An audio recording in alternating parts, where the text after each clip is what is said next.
Je suis avec Anne Beignet, bonjour. Bonjour. Vous êtes experte donc en protection sociale auprès de la Commission européenne. Vous avez participé au colloque pré-présidentiel 2022 organisé par le collectif national des associations d'obèses, le CNAO. Euh, En termes de politique européenne sur l'obésité, où est-ce qu'on en est actuellement? Qu'est-ce qui a été fait ces 5 dernières années? Alors sur la politique de l'obésité et de la santé, on va dire plus de manière générale, alors on a une grande disparité au niveau européen. Vous avez des pays comme les pays Malte ou la Croatie qui sont à 65% de personnes en surpoids.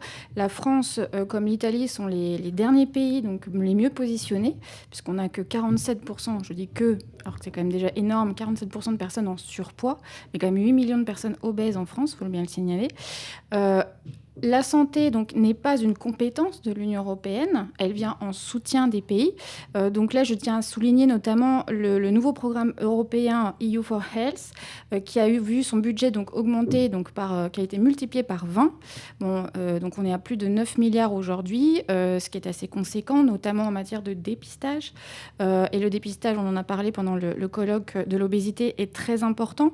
Donc bon, l'Union européenne vient en renfort des pays, ou alors à des actions comme le Nutri-Score, mais là encore, ça prend des fois du temps, parce qu'il faut qu'on se mette d'accord entre nous, entre tous les États membres. Donc c'est ça qui est très complexe, et c'est pour ça que j'avais à cœur de venir participer, parce que donc on avait, moi-même, j'avais été investigatrice du Nutri-Score quand j'étais au cabinet ministériel.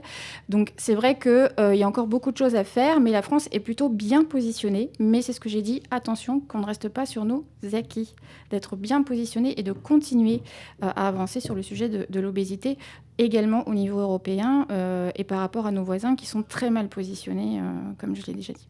Vous êtes intervenu dans la table ronde qui parlait du manifeste du CNAO.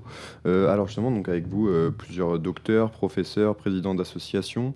Euh, Qu'est-ce qui est faisable aujourd'hui dans le manifeste du CNAO? Ils ont réclamé une prise en charge de 100% pour les patients obèses. Est-ce qu'on peut aller aussi loin ou est-ce qu'il va y avoir des blocages au niveau européen? Non, non, on peut reconnaître l'obésité comme pathologie chronique et en ALD, ça c'est tout à fait possible. On l'a reconnu, et je le déplore, par la voie parlementaire, l'endométriose il y a quelques mois de ça. Normalement, c'est aux autorités sanitaires de reconnaître.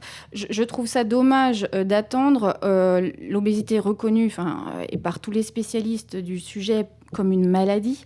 Les ALD permettraient de la reconnaître en ALD, de leur permettrait donc un meilleur accompagnement, un meilleur suivi du patient, une meilleure formation aussi des professionnels qui ne maîtrisent pas totalement des fois le sujet de l'obésité. On le voit encore comme un sujet de manger moins, faire plus d'activité physique. Or, ça n'a rien à voir du tout en réalité. Donc, une prise en charge par les ALD, de toute façon, on va dire les 500 000 personnes qui vont être touchées par cette obésité dite sévère, à un moment donné, vont déclarer une autre pathologie chronique qui vont forcément les faire rentrer dans le système ALD.